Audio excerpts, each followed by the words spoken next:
Sveiki visi. Ar girdžiuosi?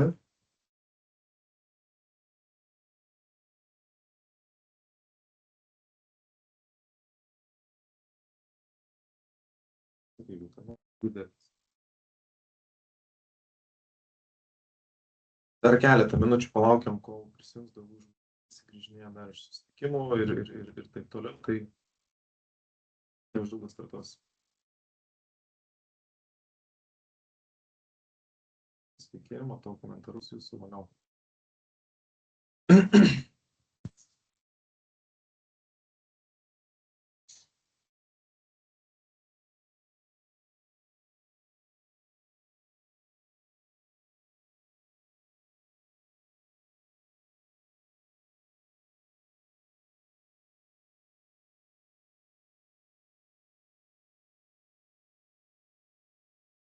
Gerai, tai pradėkime. Tai sveiki visi, malonu su jumis visais šiandieną pasimatyti tokį lietingą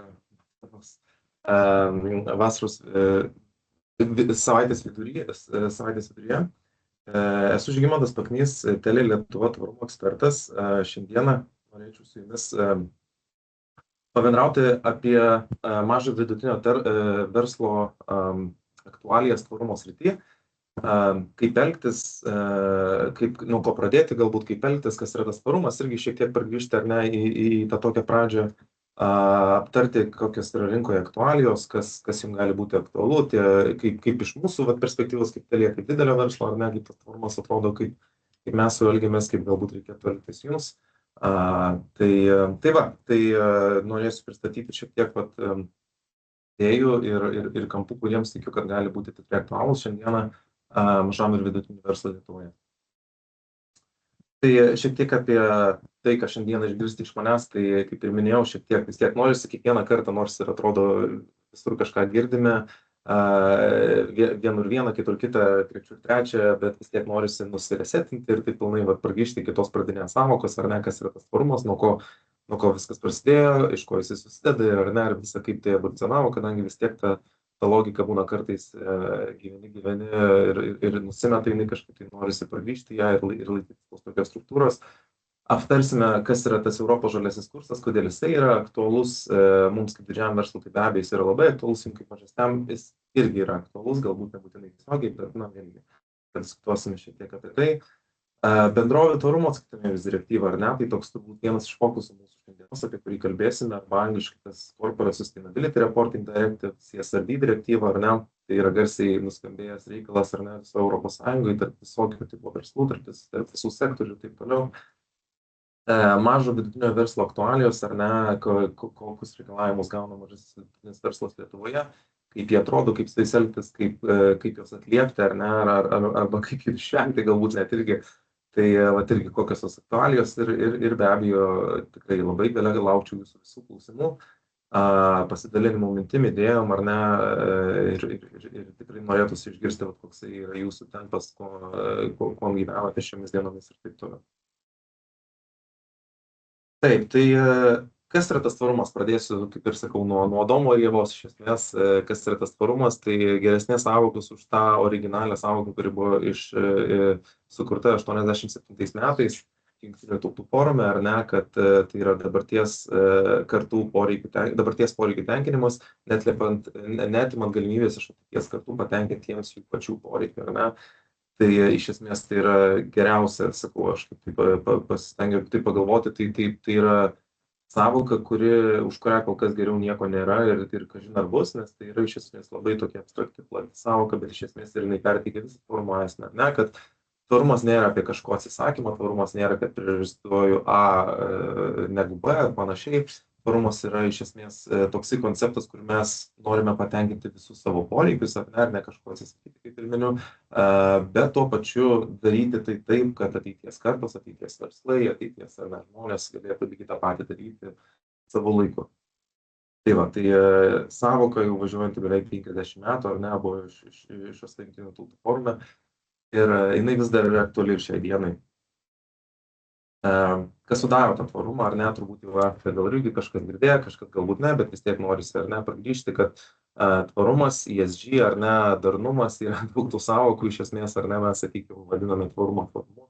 Tai susideda iš 3 pagrindinių tokių dalių - aplinkosauga, socialinė atsakomybė ir valdysena. Tai yra tokios jo ESG, ar ne, dalis, tai jos visos yra po lygiai svarbios, ar ne, kiekviena įmonė turėtų, sakykime, palokuoti po tokį patį kiekį dėmesio, ar ne, kiekvienai tai sričiai. Be abejo, jose gali būti skirtumų, ar ne, kaip ir pavyzdžiui mūsų veikloje Telijos, ar ne, pamatysite irgi tose skaidrėse, pristatysiu, kad mes, sakykime, gal irgi ten socialiniai srityje šiek tiek daugiau fokusuojamės negu ten galbūt kitur, bet na, tai yra tiesiog pagal verslo specifiką, bet principe tvarumas yra 3 sudedamosios dalys ir nei viena teoriškai nėra svarbesnė, reikšmingesnė už kitą, na, nebent yra ten kažkokius pagal veiklos specifiką niuansų ir panašiai. Tai va, bet aplinkosaugą, kai kalbam apie aplinkosaugą, mes kalbam apie tai, kad turim tiesiog atsakingai rūpintis aplinką, natūralią aplinką, kurioje mes gyvenam, ar ne, tai yra klimato kaita, bioįvairovė, vanduo, ištekliai, ar ne, tarša, oro, dirvožemio, vandens ir taip toliau. Visa tai yra aktualios reikšmingos temos.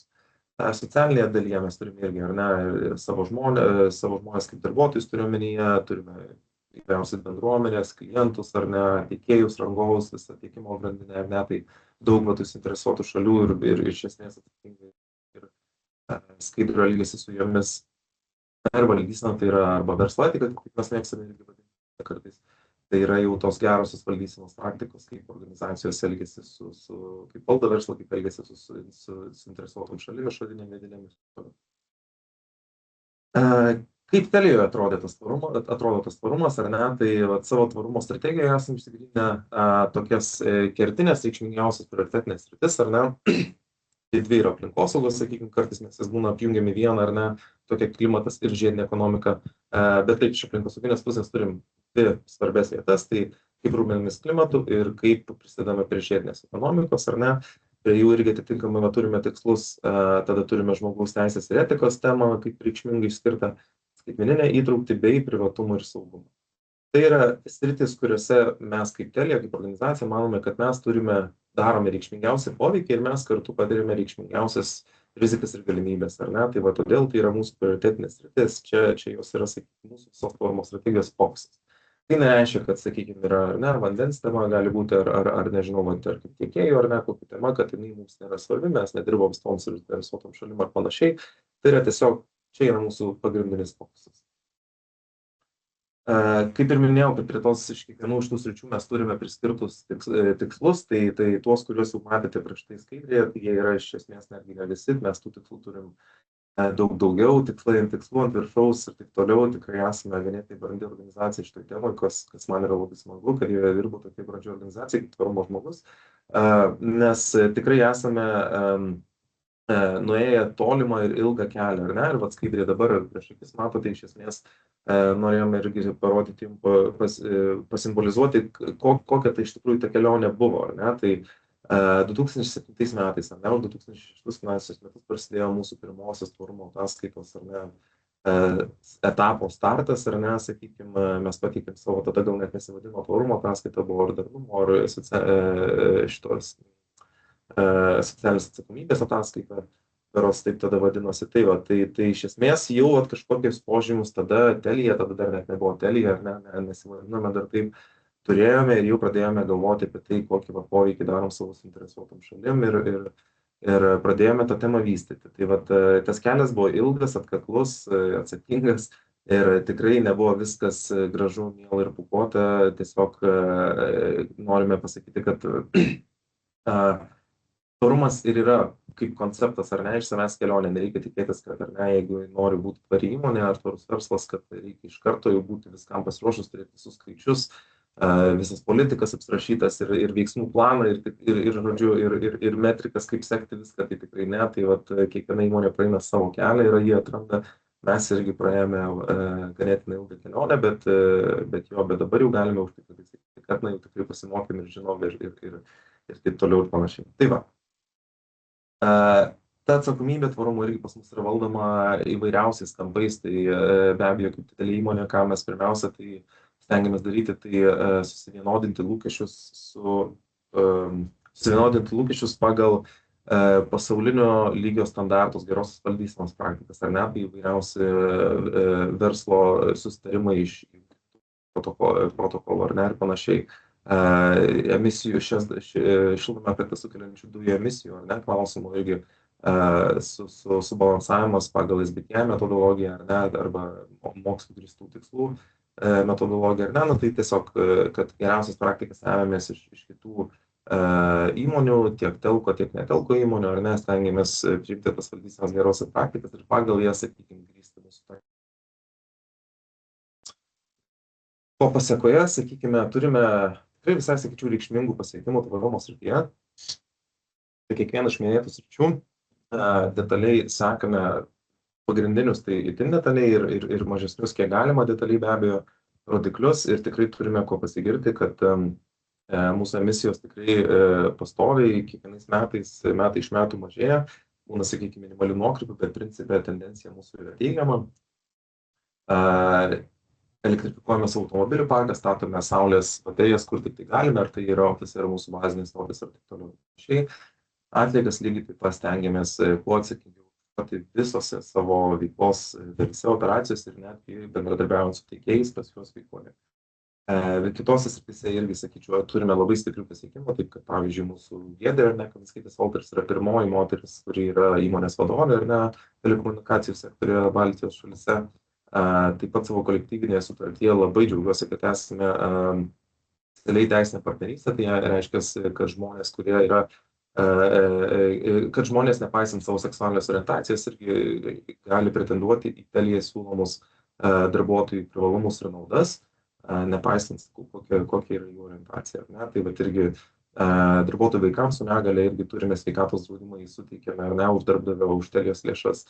Tai turime tikrai tokių svarbių temų padengtų, kur mes tikrai manome, kad rodome gerą pavyzdį. Privatumo saugumo temoje, ne, irgi siūlome 17 kibernetinio saugumo sprendimų, ar ne, kad tiesiog užtikrinti papildomą suteikti tą papildomą apsaugą ir garantiją savo klientam. Pirmaujame tikrai vis įvairiausiuose vertinimuose, reitinguose ir taip toliau ir panašiai. Ir be abejo, tikrai įtraukinėjame atsakingai žmonės ir svarbiausia pažeidžiamiausias grupės, tai senjorai ir vaikai, ar ne, kuriems to labiausiai reikia. Taip pat, ir, na, vėlgi dar paminėsiu tikrai tas CSRD ataskaita, tai pirmoji įmonė esame pateikę Lietuvoje paskelbus CSRD reikalavimus atitinkančią ataskaitą, kuri turėjo ir auditorių išvadą. Tai savotišką tokį naują kelią praėjo. Taip pat dar turime daug įvairiausių standartų, sertifikatų ir taip toliau ir panašiai, tikrai neįsiu per kiekvieną čia iš jų, bet, nes čia užtenka jų čia girtis, ar ne, bet turime tikrai ir MSCI, ir CDP, ISS, įvairiausius, tiesiog geriausius pasaulyje, kokius tik tai galima telekomunikacijos srityje turėti. Iš esmės tų apdovanojimų mes siekiame, kiekvienais metais stengiamės ten pasiekti geresnį įvartį, ar ne, ir taip atliepti tą tokį lūkestį, ar ne, suinteresuotų šalių. Na ir be abejo, ISO mūsų visi standartai, sertifikato eina tikrai reikšmingai jau daugelį metų. Bet pargrįžti noriu paklausti iš esmės retoriškai, kodėl tai yra svarbu, nes atrodo, ar ne, čia darom darbą dėl darbo, gali kartais tai pasirodyti, ar ne, bet tikrai ne. Ir mes manome, mūsų pozicija yra tokia, kad tai nėra pasirinkimas, kad tai nėra kažkas tokio, ties kuo mes kaip didelis verslas galime sakyti, mes, sakykime, to nedarom, nes mums nenorim, neapsimoka, nematom vertės ir ar tai mums tiesiog nepakeliui. Mes matome, kad tokia transformacija, ar ne, kartais mėgstama vadinti žalioji, ar ne, transformacija, kad tai yra tiesiog neišvengiama dalis, mes privalome prie to prisidėti, ar ne, tai mes savęs jokių būdų nenorime atsijoti nuo tos atsakomybės, kuri yra mūsų manymu privaloma verslams Europoje šiomis dienomis. Na ir šiek tiek noriu pereiti dabar į tuos tokius platesnius reikalavimus, plačiai rinką, šiek tiek sutelkti visų dėmesį į tai, kodėl mums tai svarbu ir kaip tai susiję su tuo, kur judame mes kaip kontinentas, ar ne, Europa. Tai turbūt žinote visi šitą moterį, kas nežino, tikrai paminėsiu, tai yra Ursula von der Leyen, Europos komisijos, ar ne, galva, galima taip turbūt sakyti.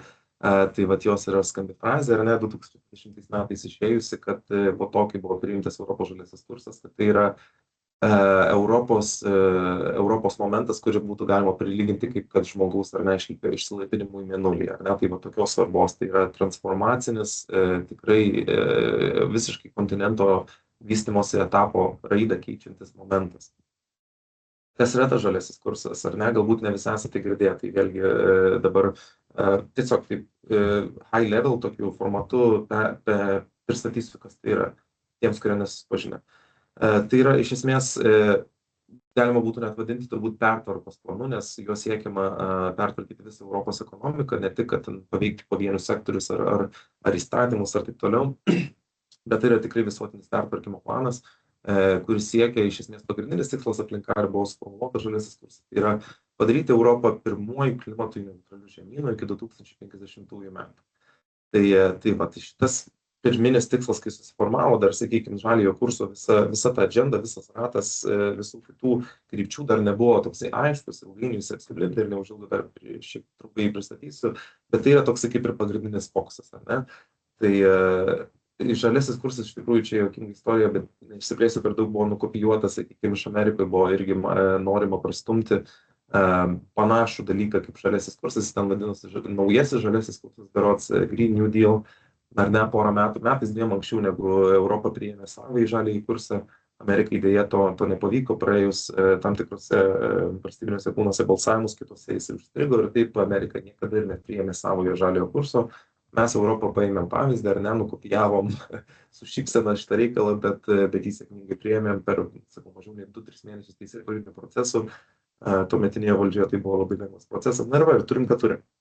Tai iš esmės tai yra ta pertvarka, apie kurią aš kalbu, tai nėra kažkas, sakau, tokio kaip žalioji revoliucija, kuri tiesiog keičia viską, nes nepaisant ekonominių ir socialinių ir geopolitinių pasiekmių, tai yra pertvarka, kuris skatina ekonomiką Europos judėti tą kryptimį, kuri būtų žiediška, kuri būtų atsakinga, kuri būtų skaidri ir būtų klimatui neutrali, ar ne? Tai aplink tą žaliojo kursą, ar ne, apsilipdė ir daugiau tokių iniciatyvų, ar ne, kaip užtikrinti ir maisto strategijos, ar ne, tęstinumą ir nuoseklumą, farm to folk angliškai, ar ne, vadinasi ta strategija ir žmogaus teisių užtikrinimas, ar ne, imigracijos klausimai, na, įvairiausios kryptis.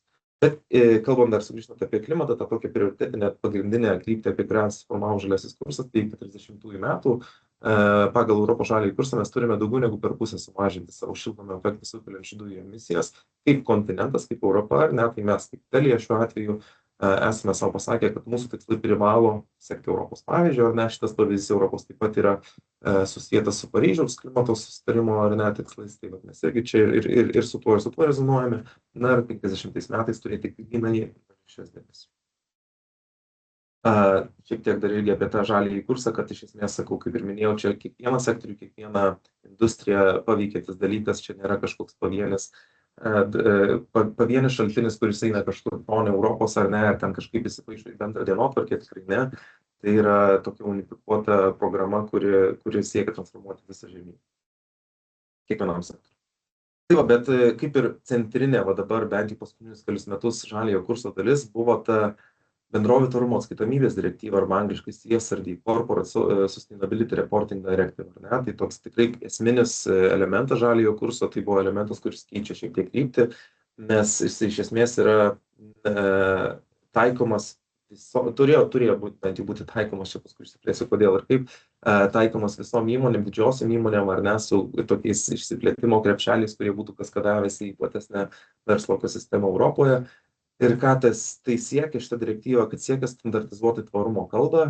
Pirmą kartą, na, sakykime, tokiu mastu bent jau buvo padaroma tvarumo atskaitomybė ar neprivaloma, tokiam plačiam mastui verslų.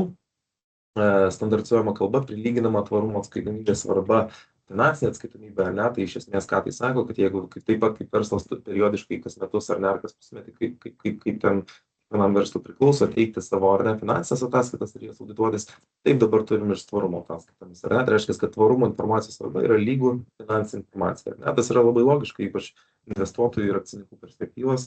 Tai va, tai ir šitą direktyvą būtų leidusi priimti ir iš tikrųjų leidžia priimti informuotus, savalaikius ir sąmoningus sprendimus tiems investuotojams, ar ne, tai suinteresuotai šaliai. Visas šitas reikalas CSRD tikrai jau pakeitė verslo lyderystės aplinką ir ją dar ilgainiui transformuos.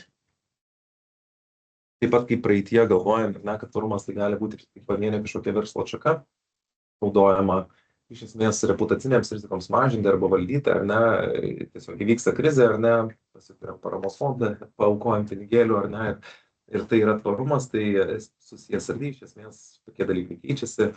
Mes pergalvojame ir permastom, kaip suprantame tą tvarų verslą ir jis yra tikrai kitoks negu originaliai turėjome omenyje. Tai ateitis su CSRD atrodo taip, kad tai yra tvarumas ir tvarumo strategija yra inkorporuojama visiškai pilnavertiškai verslo strategija, taip pat tampa integrali dalis, ar ne, ir kiekvienas sprendimas, sakykime, tobulame pasaulyje, kuris priimamas yra versle, jis turėtų būti irgi atkreipiama.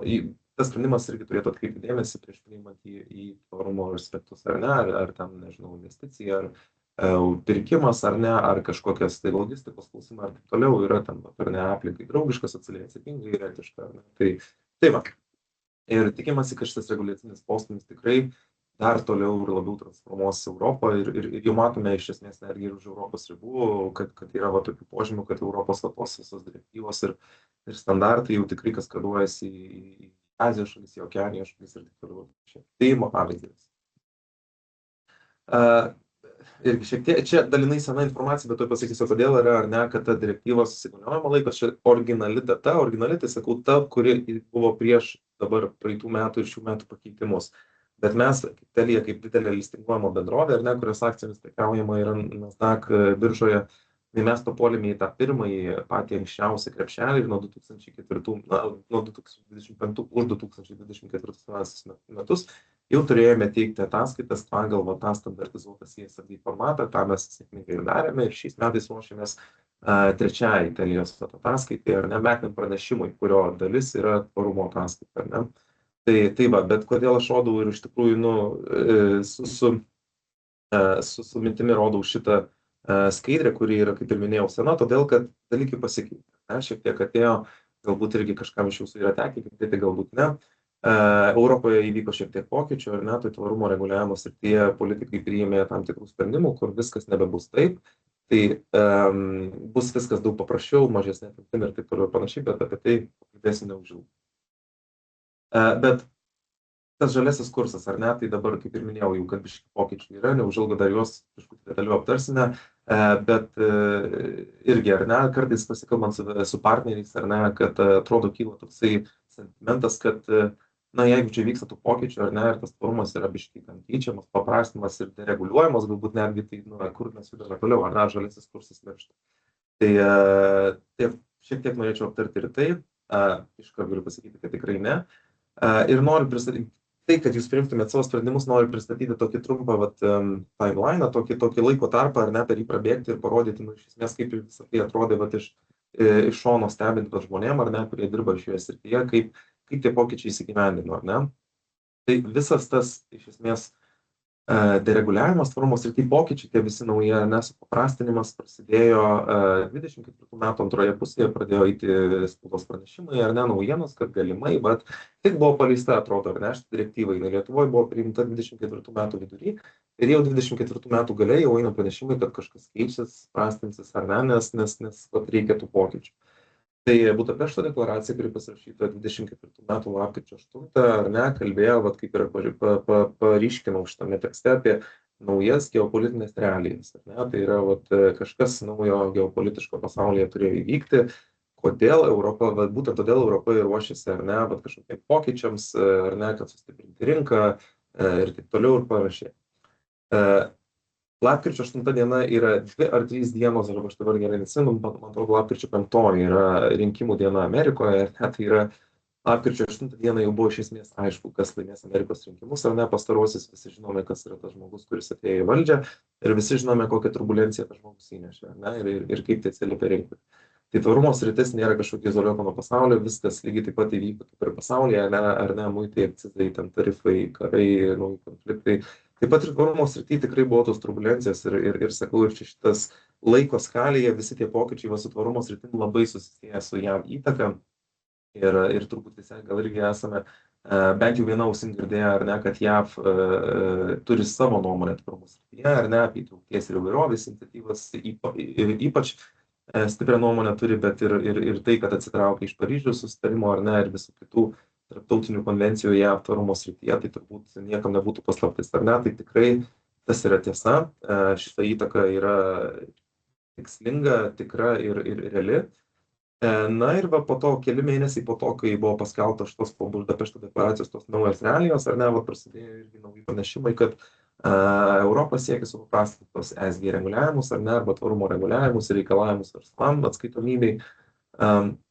Visą tai irgi buvo daroma labai logiškai, todėl kad originalus CSRD, va, šitos direktyvos apimtis, jinai turėjo išeiti už Europos ribų, ar ne? Tai jeigu mes turime didelį įmonę, kaip Nike'as, Apple, ar ne, va, tokias, tarkim, įmonės, kurios techniškai nėra Europos įmonės, ar ne, jos yra įkurtos, tarkim, už Europos ribų, bet jos veikia ir Europoje ir jos yra pakankamai didelės, kad papultų į direktyvos apimtį, tai vat jos irgi būtų turėję atsiskaitinėti ar ne pagal tą direktyvą už tvarumo informaciją. Tai Amerikai be abejo tai yra skaudi vieta ir Amerika nenorėjo to, tai kad Europos ar ne reguliavimas taip stipriai pasiektų tuos Amerikos verslus. Tai vat 26 dieną, vat praeitų metų vasario mėnesį Europą paskelbė tą omnibusą.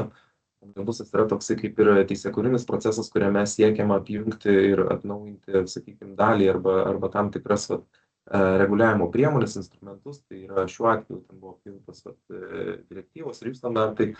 Tai omnibuso procesas iš esmės yra supaprastinimo procesas, kuriuo siekiama padaryti pokytį per vieną užėjimo, teisėkūrinio proceso etapą, per vieną užėjimą, sakykime, palengvinti daug didelį krepšelį politikų, ar ne?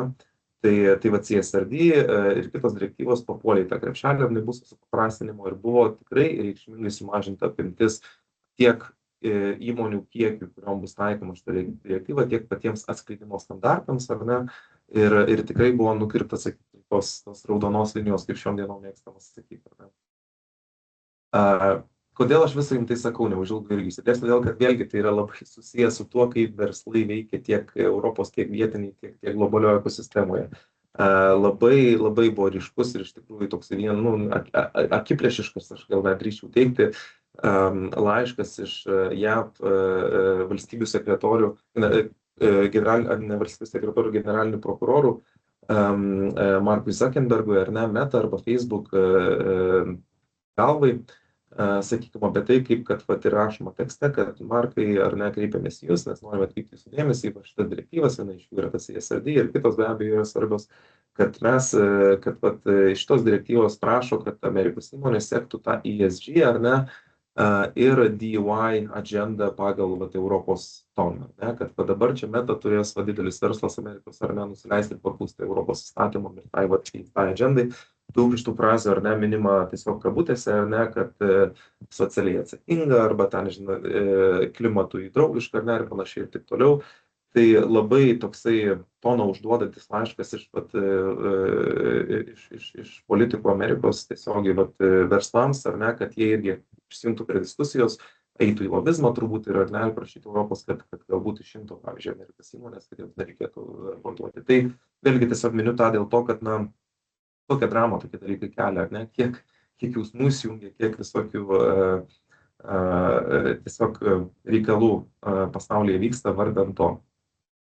Amerikos įtaka irgi šitoje vietoje taip pat nedingsta, paminėsiu ir prieš nepilną mėnesį vykusią konvenciją Jungtinių tautų, kurios metu buvo balsuojama už New Urban Housing, vadinasi, šitą iniciatyvą, žodžiu, kuria siekiama padaryti taip, kad miestuose, kuriuose ten tikimasi, kad iki 2050 metų gyvens 70% pasaulio žmonių populiacijos, siekiama, ar ne, kad miestai įsipareigotų, kad pasaulio šalys įsipareigotų miestuose sukurti, ar ne, prieigą prie švaraus vandens, prieigą prie švaraus oro, ar ne, užtikrinti žmonių teisės, suteikti prieigą prie būsto ir taip toliau ir panašiai, ar ne, mažinti benamystę ir imigraciją. Nu, žodžiu, labai tokia kompleksinis balsavimas apie kompleksinę temą, bet, na, iš esmės yra dėl žmonijos gerovės. Tai žodžiu, balsavimas buvo priimtas teisingai, viskas pasisekė ir taip toliau. Čia yra neįpareigojantis forumas, ar ne, tai valstybės neprivalo kažkokių tais teisinių priemonių imtis, kad tai gyveninti, jos tiesiog viešai pasako, kad, na, mes esame už ir mes sieksime tai gyveninti. Tai tik tai 2 valstybės pasipriešino šitam balsavime, iš 150 dalyvavusių, nes buvo 148 balsai už ir tik 2 prieš. Ir tie 2 prieš buvo, jeigu matote toj lentelėje, kur ten rašytos šalys Izraelis ir Jungtinių Amerikos valstijų balsuotojai.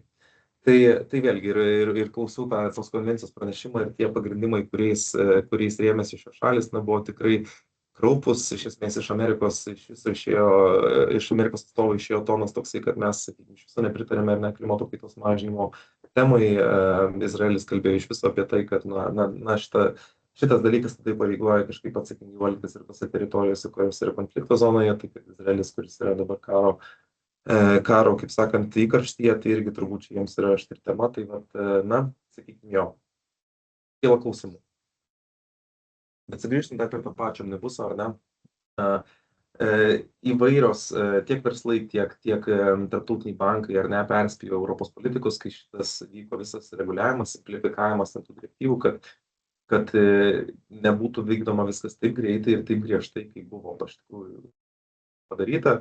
Buvo išleista daug tų nuomonių iš Europos centrinio banko, ar ne, visas iš įmonių verslų išėjo, ar ne, apklausų rezultatai, kad pats omnibuso procesas, ar ne, lėtina ES įmonių investicijas, nes tiesiog įmonės negali apsispręsti, nežino, kur investuoti pinigus, nežino, kaip čia kas pasikreips.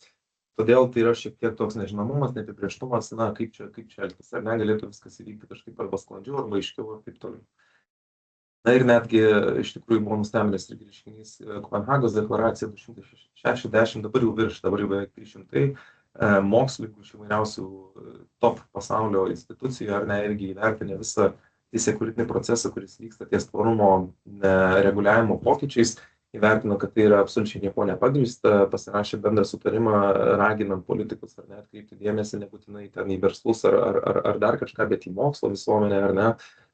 Nes žmonės tie, kurie iš esmės studijuoja ir dėsto ir prisideda prie tų temų vystymo, galbūt irgi turi savotiškai, turi gerą nuomonę apie tai. Tai va, bet sumoje ką turime? Sumoje turime, kad po tvarumo reguliavimo pokyčių, ar ne, čia radau tokį lentutę iš Kopenhagos verslo mokyklos vieno atstovo, Andrėjas rašė, paviešino, iš esmės padarė tyrimą apie tai, kiek po dereguliavimo lieka įmonių Europos mastu, kiekvienos šalies lygmenyje, kur privaloma tos šalies įmonėms raportuoti arba atsiskaityti pagal CSRD direktyvą. Tai Lietuvoje, kaip matome, ar ne, turime 15 įmonių pagal jo analizę, kadangi darbuotojų skaičius irgi pakilo nuo 500 iki 1000 darbuotojų, o apyvartos skaičius pakilo nuo 50 iki 450 milijonų. Tai reikšmingai pakilus karteliai. Šalyje beliko Lietuvos, tokiai mažoje rinkoje 15 įmonių viso labo, kurios turi atsiskaityti pagal šią direktyvą. Tai vėlgi, kaip ir pats žmogus, kuris šitą tyrimą sukūrė ir diskutavo internete, kad tai ypač tokios rinkos, mažos rinkos kaip Lietuva, Latvija, Estija, ar net mažesnės šalis Malta, Liuksemburg ir taip toliau, jos yra ypač jautrios tokiems pokyčiams, kadangi, ar ne, Vokietijoje, kur galbūt lieka ten iš 8000, gal ten 3000, taip toliau, ta prasme, sakykime, mažiau reikšmingas tas pokytis, tos rinkos nesikeičia tiek, nes vis tiek tų įmonių yra, gerųjų praktikų verslai vis tiek galės pasidalinti ir bendradarbiauti toliau su savo partneriai savo verslo ekosistemoje, bet mažose rinkose kaip Lietuva tas tampa šiek tiek sudėtingiau.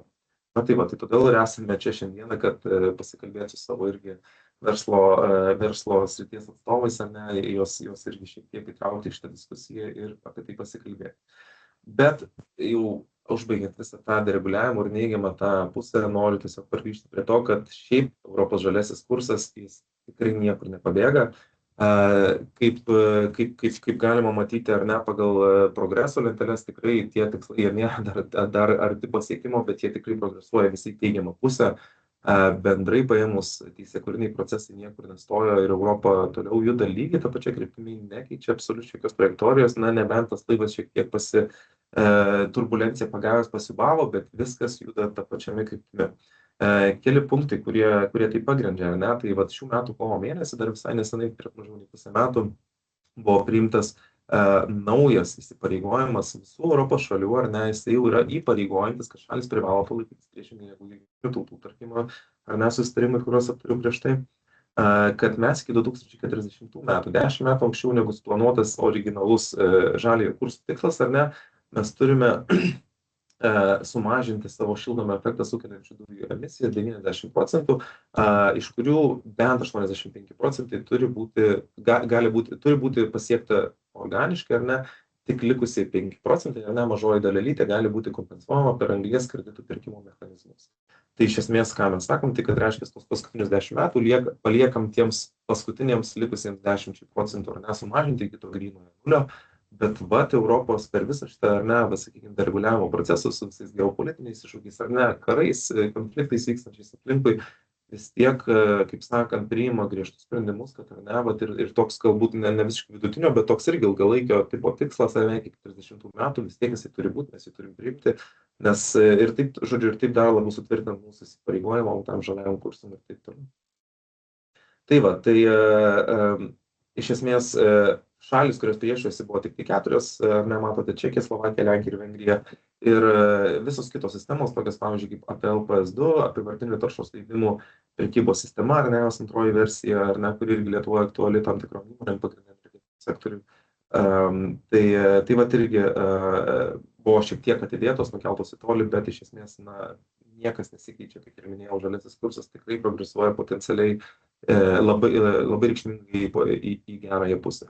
Lygiai taip pat ir 25 metai, ar ne, ką rodė, kad Europos energijos gamyba, ar ne, jos dalis yra stipriai pasistumėjusi link nepriklausomybės nuo importų iš užsienio, iš nedraugiškų, ar ne, valstybių, kad didelė dalis mūsų energetikos yra žalioji energetika, ar ne, vat trečdalis beveik gaminama, atsiprašau, tik tai trečdalis gaminama iš iškastinio kuro, o atsinaujinantys energijos ištekliai, bet kartu su branduoline energija sudarė jau gerokai didžiąją dalį Europos energijos pagamintos Europoje. Tai reikšmingi skaičiai ir tai dar kartą įrodo ir solidifikuoja Europą kaip, ar ne, pionierių, kaip tokį žemyną, kuris eina tą stiprų, ilgą, nuoseklų kelią, ar ne, dekarbonizuojantis ir transformuojant savo visą ekonomiką. Ir manau, kad mums tikrai sekasi ir viskas čia bus gerai. Jeigu žiūrime į verslus, ar ne, ir pasigrįžti tą pačią Teliją į savo įmonę, ar ne, tai mes savo reikalavimuose ir savo įsipareigojimuose lygiai taip pat nieko nesumažinome ir nieko neatsisakėme ir jokių shortcutų, kaip čia pasakius, ar neimame, nedarome, ar ne, mūsų verslo partneriai, su kuriais mes bendravome lygiai taip pat, asociacijos irgi, ką girdime, lygiai taip pat. Tai mūsų, pavyzdžiui, tiekėjo elgesio kodeksas, ar ne, sakykime, metai iš metų jis turi netgi, sakyčiau, vis daugiau ir daugiau tų nuostatų. Stengiamės kaip tik būti labiau išsamesni ir padengti kuo daugiau temų, tiesiog, kad save ir verslo partnerius apsisaugoti, ar ne, įtraukti į tą gerosios valdysenos verslo modelį, ar ne. Tai vat savo tiekėjų elgesio kodekse irgi turime tokias temas dabar jau kaip ir, pavyzdžiui, atsakingas dirbtinis intelektas, ar ne, ir jo naudojimas, ko anksčiau nebuvo. Žmogaus teisės, privatumas, saugumas, aplinkosauga, atliekos, visos tos temos, jos jau yra įtrauktos jau iš labai gerokai senai. Ir ties to dirbame, jau esame, sakykime, progresuojame jau ties tikslų detalizavimu ir net rodiklių detalizavimu, o ne jų įvedimu kažkokiu naujų. Tai va. Telija tiekėjo elgesio kodeksas tikrai yra labai geras pavyzdys. Kiek mums irgi tenka, aš dar pats kaip konsultantų prieš Teliją esu dirbęs ir netgi esu tą patį girdėjęs iš, sakykime, kitų žmonių, kad Telija šita dalis yra tikrai labai stipriai padengta, tai vat mes šitoje vietoje turime tikrai, sakyčiau, pavyzdinę logiką, kurią vadovaujamės. Bet kodėl, dabar sugrįžtant prie mažo ir vidutinio verslo ir visą fokusą dabar dedančią, kodėl tie reikalavimai iš viso jums turėtų būti aktualūs ir kaip jie kaskaduojasi platųjį pasaulį, ar ne? Dabar taip retrospektyviai grįžus, aš pristačiau jums, ar ne, visą tą tokią, na, pasimetusią galbūt net šiek tiek situaciją, ar ne, kas vyksta Europoje. Taip jau atrodo bent jau iš to tokio, ar ne, atskaitomybės reguliavimo pokyčių.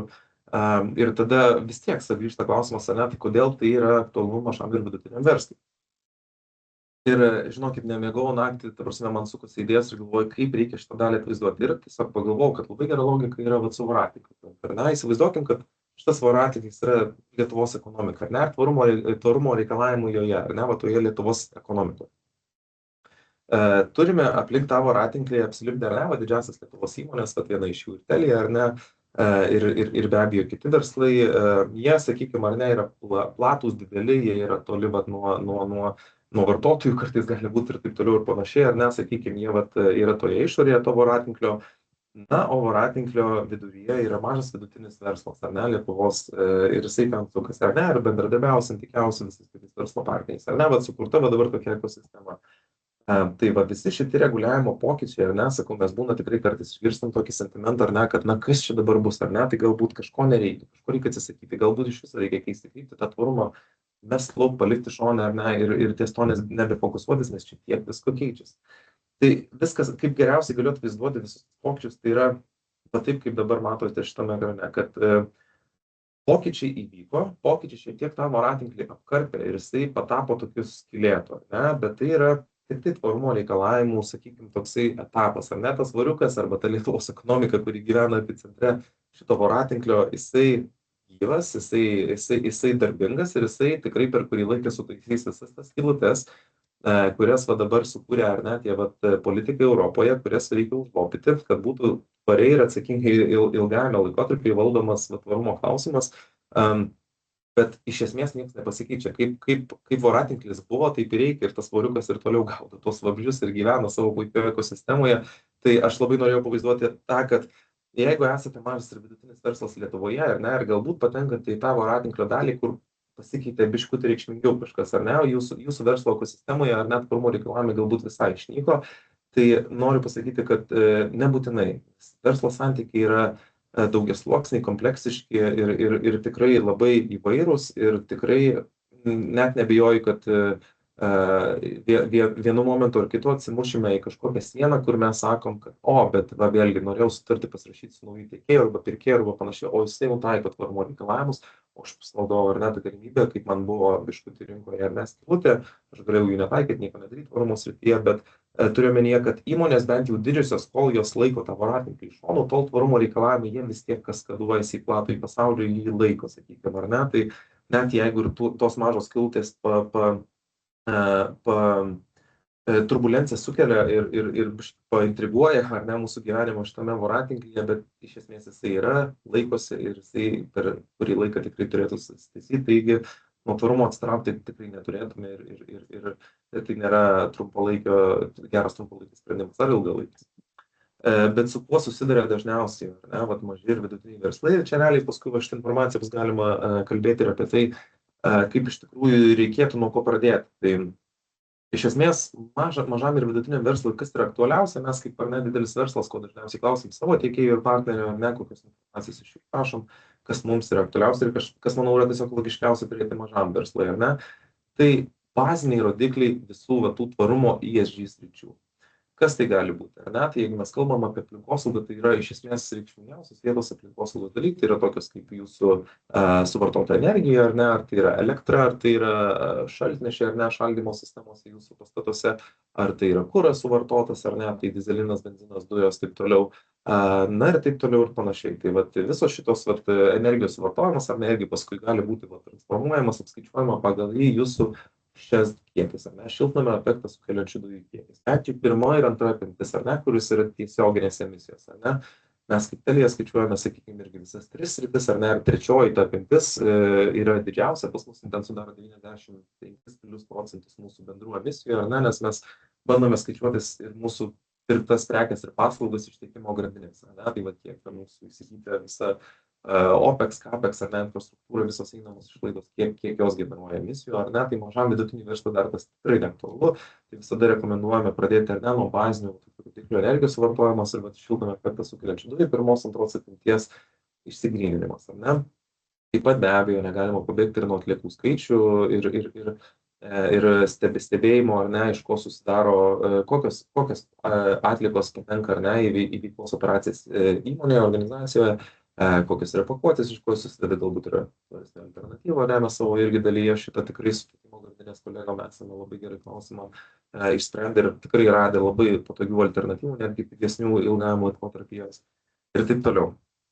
Informacija apie darbuotojus, ar ne, tai va žmonių tema, sakykime, tai žmonių tema irgi labai svarbu tiesiog ir išsigryninti tą tokį, ar ne, pagrindinį fokus, ar ne, kiek yra darbuotojų organizacijų, koks yra vyrų moterų santykis, ar ne, ten įvairios pareigybės pjūvėse ir taip toliau ir panašiai, ar ne, per įvairiausius kampus, kiek darbuotojų, tarkim, kiek darbuotojų laiko praleidžia per savaitę, per mėnesį, per metus, ar nemokantis, ar ne, tai kiek jie turi tų tobulėjimo galimybių, koks yra darbuotojų saugos ir sveikatos, ar ne, kažkokie rodikliai, kiek incidentų gali būti per metus ir taip toliau ir panašiai, ar ne, tai va tai yra čia, va, visi dalykai, kuriuos aš miniu, tai yra tokie starting point, ar ne, startas potencialiai yra geras mažam vidutiniam verslui Lietuvoje, kad nuo ko pradėti galvoti. Ne visus rodiklius galbūt ir galima iš karto surinkti, galima tiesiog pradėti galvoti apie tai, kaip juos galima surinkti, ar ne ateityje, planuotis kažkaip įsivedinėti sistemą ir taip toliau. Na ir verslo etikos arba valdysenos srityje mes, sakykime, galim pradėti galvoti apie tai, kad kuo galima daugiau ir labiau, kad be abejo, nesinori mažam ir vidutiniam verslui čia savęs apsirašyti ir apsiversti ar ne kalnų kažkokių tvarkų ir procedūrų ir politikų, bet bent jau kažkokius bendrinius dalykus apsirašius, kad suprasti, kaip veikti, kad jeigu darbuotojas, ar ne, staiga, nežinau, nutinka jam gyvenime atkokas, trauma, ar tiesiog palieka darbą, ar ne, tai kad kitas atėjęs į jo vietą staigiai galėtų, pavyzdžiui, perimti darbus, ar ne, tai reikia turėti bazinės procedūras, ne tik dėl to, kad tai yra geroji valdysenos praktika ir kaip faina ir gražu, bet dėl to, kad, na, iš esmės ir verslui pačiam savo rizikas, ar ne, valdyti. Be abejo, visus tiesiog jo politikos apie tai, kaip organizacijos veikla turėtų būti vystomos, tai yra labai labai didelė pagalba verslui ir tikrai nuo to raginam pradėti. Na, o jeigu tai yra kažkokie tai gamybos arba logistikos įmonė arba su žemės ūkiu susijusi ir panašiai, tai gali būti kažkokie konkretūs ar ne rodikliai. Jeigu jūs statote ten, nežinau, infrastruktūrą ar ne, kažkokią labai konkrečią, tokiose vietovėse, kiek ta infrastruktūra ar ne paveikia aplinką, galbūt ten jūs turite kastiją giliai į žemę, galbūt jinai išsikreipus virš žemės ar ne, ten kažkur ten pažeidžia medžius ir gali įvairovė neigiamą arba teigiamai paveikti, va tokius dalykus irgi reikėtų pamatuoti, koks ten, va tam taške vandens suvartojimas ir taip toliau ir panašiai. Tačiau labai priklauso. Bet iš esmės, į ką aš linkstu, kad mažam ir vidutiniam verslui Lietuvoje tikrai jokių būdų nereikia, kaip mes, tarkim, ar neviešinam ten, mes neviešinam 200 puslapio ataskaitos, mes viešinam trumpesnę, bet, sakykime, labai didelės ataskaitos, jokių būdų jums tikrai nereikia. Aš įsivaizduočiau, kad mažo vidutinio verslo Lietuvoje ataskaita turėtų būti maks 10 puslapių ir nedaugiau. Jeigu galim, kartais esu matęs net ir tokių, kuris yra 2, 3, 4 puslapiai ir viskas tuo yra gerai, svarbiausia perteikti, sakykime, ar ne tą esmę. Aš irgi, pavyzdžiui, paėmiau pavyzdį, tiesiog radau internete, pasiieškojau, ar ne, įmonės pavadinimas lietuviškas biosistema, ar ne, tai yra tiesiog pavyzdys, esu matęs socialinėje erdvėje, įmonės vadovai irgi nekartą rašant apie tvarumo temą, tai yra arti įmonės veiklos ir irgi tai yra pavyzdys, kaip maža įmonė Lietuvoje sugeba jau 4 metus šalies viešinti tvarumo ataskaitą supaprastintame formate ir ta prasme supaprastintame turiu omeny nebūtinai pagal CSRD direktyvos reikalavimus, bet tai yra ta ataskaita, jinai turi visą bazinę informaciją apie įmonę ir tai yra labai informatyvus, reikšmingas informacijos šaltinis, bet kokiai suinteresuotai šaliai, kuri nori turėti arba jau turi kažkokius verslo santykius su ta įmonė.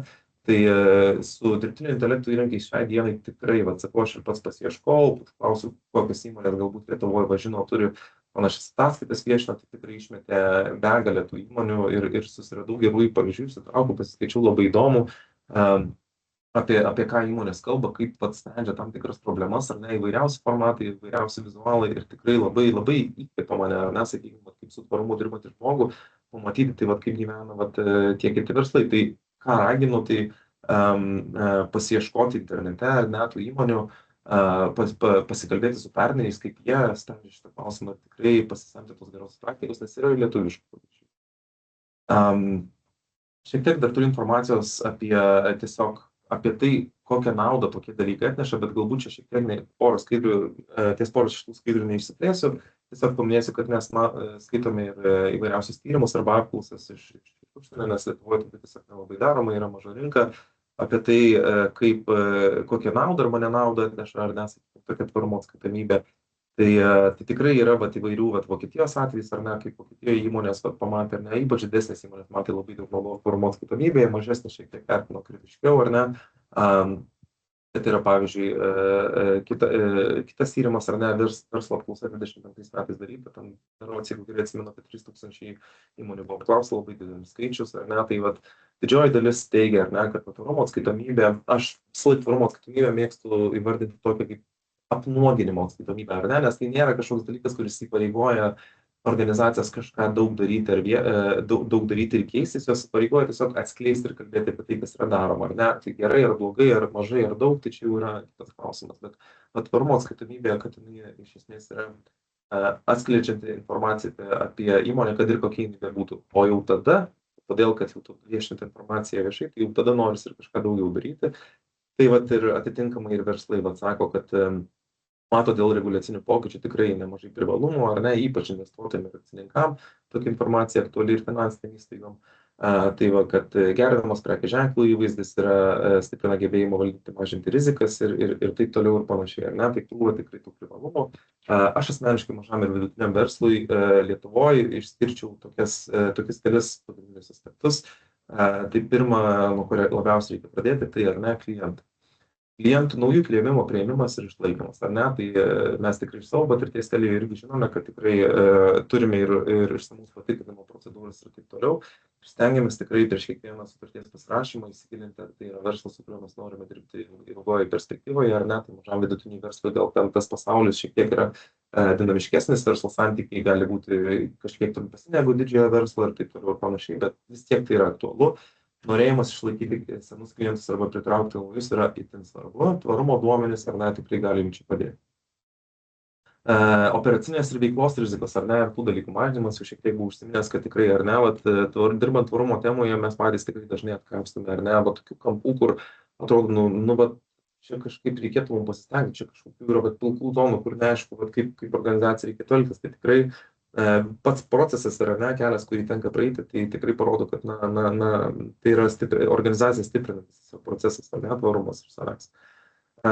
Prieiga prie finansinio kapitalo, čia yra labai svarbu, čia yra ypač svarbu verslams, kurie siekia gauti paskolą ar ne, apsidrausti, tiesiog bet kokį santykį turėti su finansinėm institucijom ar ne, ir gauti finansinę paramą iš jų, tai yra tikrai ir tikrai tampa daug lengviau, jeigu tu turi kažką apie save daugiau pasakyti, negu tik ar ne finansinius rodiklius ir panašiai. Tai tvarumo atskaitomybė ar ne, informacijos nuoseklus rinkimas per eilę metų tikrai gali padėti verslam atrodyti patrauklesniems finansinėms įstaigoms. Papildoma apsauga nuo tiekimo grandinės sutrikimų, ar ne, tai čia irgi toksai kampas, kur verslai, kurie kažką daro su tvarumu, tai dažniausiai tiesiog kapstosi, ar ne, ieško alternatyvų ir panašiai, vardant to tvarumo, ar ne, ir panašiai, ir procese atkapsto būdų, ar ne, kad galbūt, ar ne, jeigu mes perkam kažkokią prekę ir paslaugą iš vieno tiekėjaus ir yra rinkoje dar alternatyvų, galbūt mums reikėtų, ar ne, padiversifikuoti, ar ne, tuos pirkimus, tiesiog valdant savo rizikas, jeigu tas netyčia išeitų iš rinkos ir panašiai. Ir krūva tų pavyzdžių, kaip tai padeda. Be abejo, formuojamas įvaizdžio darbdavio, ar ne, įvaizdis ir pozicionavimas rinkoje, tai yra tiesiog didžiulis privalumas, ar ne, kad įmonė yra socialiai atsakinga, jinai natūraliai yra patrauklesnė bet kokiai savo šaliai. Na ir be abejo inovacijos, ar ne, inovacijos tikrai yra neatsiejama tvarumo dalis, per tą inovacijų kampą čia galima tiesiog išradinėti galbūt net ir naują kartais verslo modelį, ar ne, atrasti naujus pajamų šaltinius, prekes, paslaugas, rinkas, ar ne, vartotojų grupės, tai čia jau priklausomai nuo verslo logikos tikrai yra daug daugiau galimybė atsiveria. Na ir pabaigai matau, kad liko jau tik tai 8 minutėlės, tai dar šiek tiek, jeigu bus ir klausimų, tai įdomu išgirsti jūs. Bet iš esmės veiksmų planas, ar ne, nuo ko mažam vidutiniam verslui pradėti, ar ne, tai va, čia buvau užsiminęs apie rodiklius, kurių dažniausiai didžiosios įmonės arba verslo partneriai reikalauja, prašo iš mažo vidutinio verslo Lietuvoje, bet jeigu būtų galima sutraukti tą informaciją, ar ne, tokį 4 žingsnių planą mažam vidutiniam verslui Lietuvoje, mažai vidutiniai įmonė. Tai ką rekomenduočiau, tai pirmi keli mėnesiai, ar ne, įsivertinkite jūsų esamą situaciją, ką jūs turite, verslo aplinka, kurioje operuojate, ar ne, kaip jinai atrodo, ar ne, kokie yra poreikiai iš partnerių. Skirkite visas arba dalį atsakomybių kažkokiam žmogui, kolegai ar kolegai, ar ne, nebūtinai pilnu etatu, ar ne, tikrai tikiu, ne visi verslai Lietuvoje gali sau leisti turėti pilną etatą žmogų dirbantį su tvarumu, bet kad kažkokias atsakomybės, ar ne, iš komunikacinės pusės, iš veikimo galimybės pusės, iš partnerysčių pusės, ar ne, kad turėtų tie žmonės, jie tiesiog turėtų tą omenyje. Ir tai būtų, sakykime, formaliai įtrauktas tvarumo klausimas, ar ne, organizacijos veikimą. Vėliau tą pasidarius, ką rekomenduočiau pusmečio eigoje, tai tikrai pradėti sekti bazinius tuos duomenis, apie kuriuos jau kalbėjau, ar ne? Pradėti rinkti, sakau, elektrą ir kuro suvartojimą ir atliekos ir darbuotojų skaičiai, tai yra tiesiog, būtina. Čia yra jau, sakau, aš net nebijoju, kad per ateinančius kelis metus tokie dalykai pataps, tokiu kaip tėvė myliu verslam, ar ne, kaip neatsiejama ABC, kad tai tikrai yra privaloma daryti. Tai bazinius rodiklius, ar ne, susižiūrėti, susigauti, kaip jie yra, ar jie tikslus, ar ne, pradėti juos kažkaip rinkti, ar ne, konsoliduoti į vieną vietą ir paskui ilgainiui, galbūt iš to gali gimti ir kažkoks, ar ne, nežinau, paskaita ar panašiai. Tai va, toliau, ką rekomenduočiau, iki metų dar laiko tikrai apsvarstyti galimybę pasirengti kažkokio tipo tą bazinę ataskaitą, ar ne? Užbėgsiu įvykiam už akių, galiu pasakyti, mes kaip Telia irgi savo tiekėjams ruošiame dabar irgi tokį, tikrai teikiame resursų ir konsultuojam ir bendradarbiaujame, stengiamės, kuo galime tikrai arčiau, bet artimiausiais keliais mėnesiais tikrai išvystysime vieną iš tų resursų, kaip mūsų ataskaita, ne ataskaitos šabloną supaprastinti. Mes griežtam 100 puslapio ataskaitą, norime pasidaryti maždaug 10-15, gal 20 puslapio ataskaitą, kurią galim teikti partneriam, ar ne, kaip pavyzdį, bet galit pradėti nuo to, ne? Vat sakykime, jeigu per pusmetuką jūsų mažas vidutinis verslas pasirengia ar nesusirenka tos duomenys, jos susirenka vat į vieną vietą krūvą, tai vat po to tai gali būti galimybė ateiti pas Teliją, paprašyti šabloną, ar ne, mes jums įduosim, suteiksime ir jūs galėsite turėti tokį lengvesnį startą šitoje vietoje, ar ne? Na ir be abejo, paskui jau po tų metų, jeigu pavyksta pasileisti ataskaitą, ar net jeigu ir nepavyksta, tikrai įsitraukite į asociacijas, į verslo visokius renginius, ar ne, bendradarbiavimo, visokius partnerysčių forumus ir panašiai. Ir būkite aktyvūs bendruomenės nariai, ar ne, ir tiesiog žiūrėkite, kur krypsta pasaulis, kur jums reikia sukti, koks yra pulsas partnerio, ar ne, ko jie labiau nori, kokios informacijos, ar ne, ir kokie lūkesčiai atliepti, ir tiesiog stenkitės būti ten ir laiku ir vietoje. Tai šiek tiek čia užsitęsiau dar kelias minutės, bet ačiū iš manęs šiandieną tiek. Jeigu turime kažkokių klausimų, būtų labai malonu man juos išgirsti, atsakyti, padiskutuoti galbūt. Jeigu turite, rašykite būtinai mums. Dar kelias minutės turime.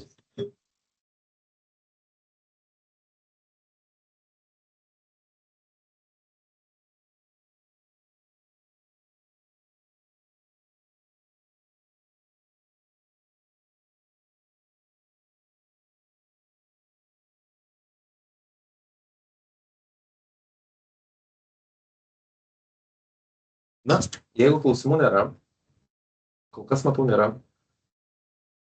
Noriu padėkoti visiems, ačiū už dalyvavimą. Tie, kurie negalėjo prisijungti, bet užsiregistravo, šį įrašą gausite. Tai ačiū, kad išklausėte. Ir iki greito, tikėkimės susitiksime dar kada nors ir gero jums kelio tvarumo srityje. Ačiū.